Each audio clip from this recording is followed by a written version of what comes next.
The land down under has never been easier to reach. United Airlines has more flights between the US and Australia than any other US airline, so you can fly nonstop to destinations like Sydney, Melbourne, and Brisbane. Explore dazzling cities, savor the very best of Aussie cuisine, and get up close and personal with the wildlife. Who doesn't want to hold a koala? Go to united.com/Australia to book your adventure. Selling a little or a lot? Shopify helps you do your thing, however you cha-ching. Shopify is the global commerce platform that helps you sell at every stage of your business. From the launch your own online shop stage to the first real-life store stage, all the way to the did we just hit 1 million orders stage? Shopify's there to help you grow. Shopify helps you turn browsers into buyers with the internet's best converting checkout. 36% better on average compared to the other leading commerce platforms. Because businesses that grow, grow with Shopify. Get a $1 per month trial period at shopify.com/promo. Shopify.com/promo. It's August 15th, 1938, and another remarkable event is about to be uncovered by Arion, Rebecca, and Olly, the Retrospectors. So it was on this day that America learned, courtesy of a brief paragraph in the New York Times, of a 40,000-strong parade at a Nazi summer camp. Attendees lined the streets to throw Hitler salutes and sing Nazi anthems as campers and brown-shirted stormtroopers marched by. So far, so 1938. But what made this camp unique was that it was on Long Island. Yes, and the camp itself was a real mix of wholesome and not quite so wholesome, because you did have... like so much to do with the Nazis, I feel. I know, there's all the good bits too that people gloss over. So you did have those sort of generic youth camp-like activities like, campfire building and swimming lessons and arts and crafts. And then you...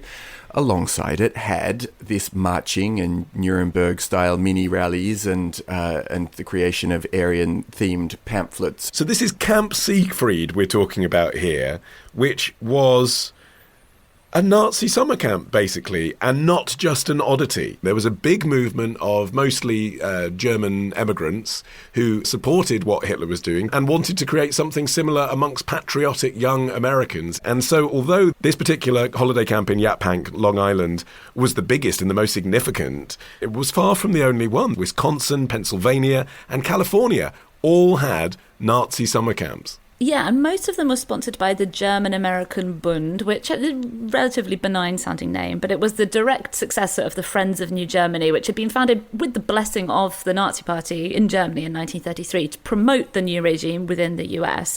And within a year, that group and ones like it, who were doing things like spreading fascist propaganda, circulating anti-Semitic literature, they caused so much concern that a congressional special committee was formed to investigate. So that dissolved the new German-American Bund, not related to the old thing at all. But their leader was the veteran Nazi, like a literal veteran of the early formation of the Nazi Party in Germany, a guy called Fritz Kuhn. And he organised it into 69 branches across the country, including 17 in New York alone. About 25% of the members were German-born, the others were mostly first and second generation Americans. There were never more than about 9,000 enrolled members. But at the peak of its influence, it was able to attract 20,000 people to a rally in Madison Square Gardens, which ended with a mass salute of a George Washington portrait alongside a photograph of Hitler, which goes to the heart of what this movement and these summer camps are about, the idea that America was compatible with Nazism. And also you've got to think about who facilitated those 20,000 people to be there. It's like that Larry David thing, isn't it, with the Klansman outfit going to the dry cleaner. Like, there were people who tailored the swastikas to put on people's clothes. There were shops that sold those people lunch. Yeah. There were cops that were there policing the event. So there was a lot more tacit support than the numbers might suggest. But at the same time, it's worth noting that at this point in history, 15 million German Americans were living in the United States. And so this is only a small fraction. And to a large extent, the people who went to these summer camps were the disillusioned elements of those Germans who had moved to the country, people who'd probably hoped that the hard times that they were leaving behind in the country that they'd emigrated from would not be reproduced in the US, but they came to the Depression in the 30s, and do you know what? Their foreign accents didn't make it very easy for them to find good jobs in the first place, and so Camp Siegfried may have represented at least a bit of a respite from the difficulties of their daily lives. It's just that when they got there, it turned out it was also a kind of pro-Nazi rallying point. Yeah, and it wasn't disguised very well. You know, there was a swastika-shaped flower bed in the centre of the camp. There were swastikas built into the brickwork. The whole place was festooned with Nazi flags, pictures of Hitler, catchy German fascist slogans. There was a Goebbels street and a Hitler street. Yeah, so this is where it got weird, was that in 1936, so 2 years before this day, the German-American Settlement League, which was affiliated with the German-American Bund, had applied to build housing sort of on the fringes of the camp, intended for sympathisers to buy, presumably as holiday homes, and they were on all these streets named after Hitler and Goebbels, etc. And that speaks to the role that camps like this were playing in the wider communities. They weren't just destinations for children to be sent on summer holidays, but they were also a venue for German Americans to come together for dances, parties, parades that blended traditional German activities, drinking beer, playing Oompa music, etc., with then indoctrinating fascist principles as well. And it's just so funny because, like, for most people, when they think about summer camps in New York, I feel like the impression that we've got of what that must be like has basically been formed by Jewish filmmakers, like reliving nostalgic versions of their Borscht Belt summer camps in the 1950s, you know, in things like Dirty Dancing. The idea that that sort of environment was laid on specifically to indoctrinate children to become Nazis in New York State is extraordinary. The stuff that was going on there, I kind of made a joke of it at the top, but you did have the kind of swimming athletic contests and singing and so on. Yeah. But the ugly side, as well as the kids being used as quasi-slave labour, in part because the Bund were trying to save money and the leadership were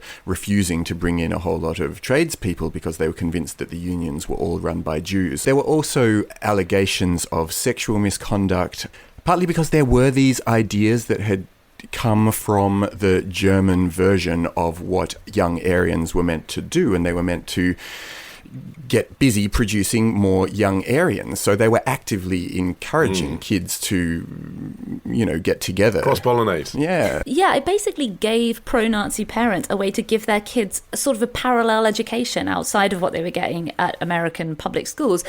Almost as if you're a Nazi sympathiser and you found yourself in the US and you're thinking, oh, well, I wish my kids were back home going to Hitler Youth sessions with all of their peer group. It gave you a way to do that. And even the non-affiliated bystanders, you know, the locals of these towns, you might think, well, how did the locals of Yaphank, Long Island, feel about seeing literal uniformed Nazis parading through the town?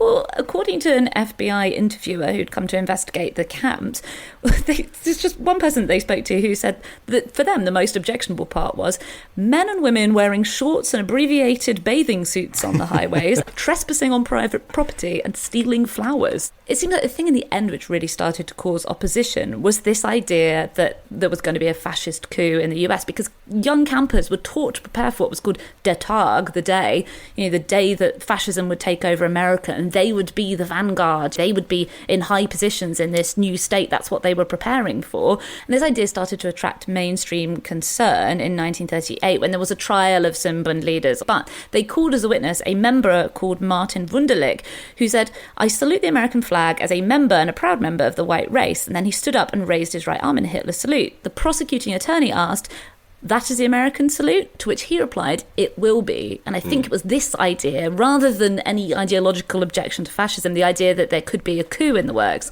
was what eventually drew negative attention. Then obviously when America entered World War II, these organisations pretty much all dissolved pretty much immediately. Well, this is the astonishing thing, isn't it? That they were ultimately shut down, but there weren't many ramifications for the people involved in the camps and the people who went to the camps. So in 1939, the Bund's national leader, Kuhn, who we mentioned earlier, was actually prosecuted for grand larceny. Yeah, exactly, for tax avoidance, basically. Yeah, exactly. You know, I mean, I know that's how they get you in America, isn't it? We've covered this before with various gangsters. But still, like, he'd been doing other things, like riling up an entire community into anti-Semitism and overthrowing the country. Yes. He got him for, like, filing his paperwork wrong. Right. Yeah, and similarly, the National Secretary, James Wheeler Hill, was convicted of perjury. You know, these were people who were actively marching around with swastikas. You know, there's sort of problematically minor set of convictions for a narrow subset of the people involved, and the others just melted away into the community. Yeah, I think one of the reasons that the whole movement dissolved so quickly when America entered the war, apart from obviously the opposition of the population in general, was the fact that it cut off their links with Germany, because the whole time there was this direct link with the German government. They didn't publicly acknowledge it at all. But supplies, books, uniforms, and even teachers were sent from Germany to help indoctrinate the kids in America. There were also exchange trips to Germany throughout the 1930s, including a delegation of kids from Camp Siegfried who attended the 1936 Berlin Olympics and got to meet Adolf Hitler, who told them, keep up the fight. Well, I mean, there were people all over the world, and it's worth saying in Britain too, of course, who supported the idea of someone who believes in the rule of law and, you know, marshalling the country together and recovering from the First World War. And I think you can see that this kind of willful blindness, even in that New York Times report on this day that you referenced, Rebecca, you know, 40,000 at Nazi Camp Fete is the headline, but it's very cheerfully reported. It's alongside a report about Fanny Farmer's cookbook being reprinted and another about some kids winning a prize for some writing at schools. And that quite muted reaction might actually be from the fact that this was a common occurrence throughout summers in the 1930s. Every Sunday, a specially commissioned train service called the Camp Siegfried Special ran from Penn Station in New York City to Yaphank, where uniformed campers would be gathered to greet the guests with their Hitler salutes, singing the Nazi anthem. So maybe this would just become such a commonplace sight in this handful of communities that it didn't attract that much notice. Yeah, I wasn't going there for the genocide stuff. I was going there to get my book-burning scout badge. Tomorrow. They obviously felt a bit deluded by some of what they were asked to do. On the other hand, as a result of it, they became really quite rich by the standards of the time. Ditch the ads and get a Sunday episode when you join Club Retrospectors. Patreon.com/retrospectors. I'm historian Ruth Goodman, host of Noise's newest podcast, The Curious History of Your Home. I've spent my life investigating the hidden history of everyday objects. The vacuum cleaner in your cupboard, sleek and compact today, but when it was invented, it was literally powered by horses and took 4 to 6 people to operate. The minty fresh toothpaste by your sink. Well, if you lived in ancient Greece, you'd be washing your teeth with ground-up bones and oyster shells. Double-glazed windows? We owe those to a French king's odd fascination with oranges. The Curious History of Your Home explores the extraordinary in the ordinary. Listen to The Curious History of Your Home each Tuesday, wherever you get your podcasts. From award-winning podcasters Noiser, The Curious History of Your Home.